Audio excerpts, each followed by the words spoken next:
Hi, blessings. It's so great to be here with you in this wonderful new year. So I have been looking at my blog and trying to develop a true brand with my blog because that's what's required, and especially now that YouTube has gone totally celebrity. I'm like, how are we supposed to compete against Will Smith, the Red Table, Shaquille O'Neal, all of these major players and celebrities? But I still believe in the small voice, and that's what this blog is one writer, author to booktube, mom, who just wants to share my love of books and my love of writing and this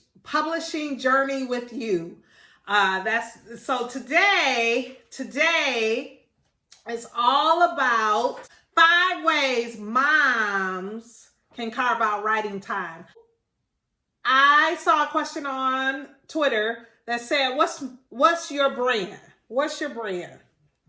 And I sent that out for me. What's my brand? And I didn't get a whole lot of feedback. I don't know what it is. People just don't do feedback. But then you'll see some other feedback. Oh, the craziest stuff. So I don't know. But it's beyond me. But anyway, I put that out. And a lot of people who did feedback, the little few people who did feedback, talked about how my brand is definitely being a mom and an educator, but that I love my family dearly. I don't feel like that's a capstone on who I am, but it really is. It really is. I don't feel that way right now because have teenagers and young adults, and it's a weird relationship going on around here with these teenagers and young adults in my face. But the reality is, at the core of who I am, I'm a mom first. I'm a mom. I am a mom. And I wanted to offer a lot more tips for moms. I also put out there what would people like to see more on my blog. And a mom said, how do you get writing done as a mom? How do you get writing done as a mom? And so I wanted to give some thoughts on what I do to get writing done. And I have over 15 completed books that have gone through several rounds of revision, but that have been completed all the way. Now, I will tell you about 10 of those definitely are picture books. And then I have 3 YA over 50,000 word novels. And I'm steady writing. So I wanted to talk about 5 ways for moms to get in some writing time. Some of these have a little bit of cost factor, and I recognize that not a lot of moms have any extra money. I really don't have extra money. I've been blessed. But the little people in my house are bleeding me dry. But I understand that. So I do provide some that don't cost any money. But sometimes you got to pay a little bit to get where you want to be, to just get you going. It doesn't mean that you spend the money all the time, but sometimes it just helps you get started. If you invest a little bit up front, and then you get that spark ignited and you're able to go from there. Okay, so number 1, the laundromat. The laundromat can help you get some writing time in. Why would the laundromat help you get some writing time in? Okay, so my laundry, we did some rearranging and we put our laundry upstairs, and it's having some structural issues. And so my washing machine decided to die one day, and like they have been married a long time and they couldn't be with each other. My dryer decided to die soon after. And I could have went and bought both of those and replaced them, but because I know of this structural issue going on in my laundry room, I didn't want to do that. I need to have a contractor come in and revamp that space. So I started going to the laundromat, which has been pleasant. I don't like the lugging there because we have a larger family and boys who are in all these sports, and so they have tons of changes all the time with their clothes. I don't like that piece. But I love the fact that every day I would spend like an hour or so doing laundry in my home. And then they would be in baskets forever because then you got to sort them and fold them and make the munchkins get their stuff and all of that kind of stuff. Not with the laundromat. You load all that stuff up, you take it there, 2 hours flat. An hour to get them washed and dry and an hour to sort, put in baskets, fold, and get them to the kids. And then because they're like that, and I say, this is your basket, put away now. This is your basket, put away now. It happens, I don't have clothes, and they know I'm not washing again for 2 more weeks. Now, if you have little ones, you may not be able to do that. Or each day I was doing it at home, that saves that time, and I'm able to use that time doing something else, like writing. So maybe you can't do that all the time, but maybe you want to get that engine going. Why not say, this month I'm going to go to the laundromat twice for the month, whatever we have, they'll have, and then I'm going to use that extra time to write. One way, laundromat. All right, Shipt. Shipt, if you know me, if you see me, if you hear me, give a girl a call. I'll do some sponsorship for your Shipt app. And this is not sponsored, but Shipt, SHIPT. They shop for you. They go do your grocery store. It is a lifesaver. And yes, there's an upfront fee of like $99 that they can spread out over the year, I believe. Maybe you pay it up front. But then if you hit $40 on your grocery list, they will bring it to you as many times as you like. Like say you spent $40 and then they go to the grocery store, bring you your stuff, and then you like, oh, next week, the next day, you still need $40 worth of stuff. They'll go get it and bring it to you. That time away from the grocery store, you could be writing. It is a wonderful idea. You could be writing. I do think after I've used it a while that they do maybe a penny or more. The things are a little bit more expensive. I feel like that. I may be wrong, but I do feel like that you're paying a little bit extra. But when you're trying to plug in and get a book done or something, Shipt. Get your groceries delivered. Maybe that's not who you have in your community, but that's who we have. And many of the Kroger's is free. From Kroger's, you could get your groceries delivered for free from Kroger's. So that you can use the services, and a lot of those free grocer services are time savers that you could then use that time to do something like writing.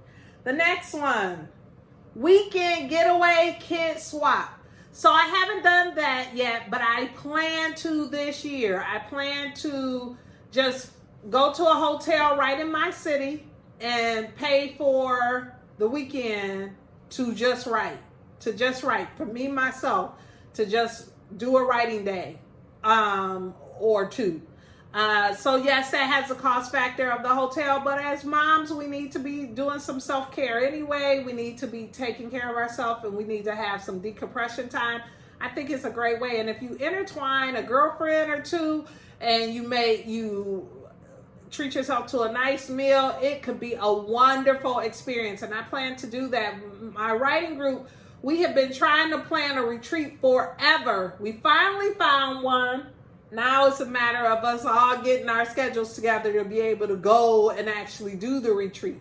But I'm going to give myself some of my own mini writing retreats where I pay for a cheap hotel. Think about bed and breakfasts, VRBOs, because when you're in your house, you see everything that needs to be done. But maybe if you're in somebody else's house, you're not thinking about that stuff, and they're going to leave it like resort. Nice. So you could just write. So I plan to do that, and you could do that. Kid swap is you say, hey, let's do a swap. You get your weekend and I take your kids. And then the next time in a couple of months, you take my kids. and they're out of the house. I cannot do that well in my own house. I'm just a busy bee around my house. And so I have to remove myself from this house if I'm planning to do some deep dive weekend type writing. And if that's for you too, then you might need to get out. But maybe just having the kids out of the house will help you get some writing in. So why not have your best girlfriend, your best? Because we don't put our kids with everybody. Don't leave your kids with anybody crazy. I don't want to have to come get you. Okay.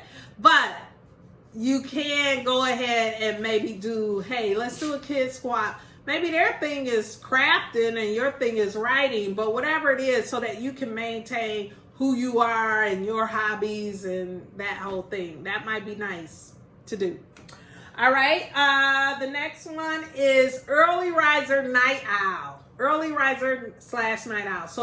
So if you want to get some writing in and you're a night owl, be consistent. Be consistent.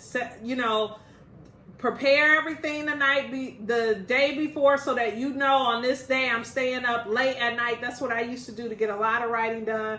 I'm staying up late tonight and I'm going to write from like 10 to midnight.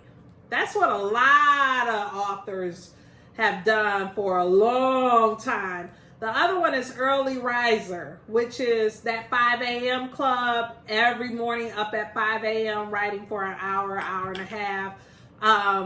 Toni Morrison, she woke up every morning at 4:30 and she got her writing in every morning 4:30 to like 6.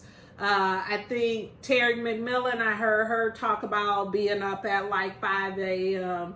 writing while she was doing everything else. So that early riser or night owl, figure out who you are. You know who you are. Either you're a person that can get up early without any problem, you're a morning person, or you're a night person. And then use that time once the house is quiet, once the day is done, or before everyone's up bustling around, to do some extensive writing.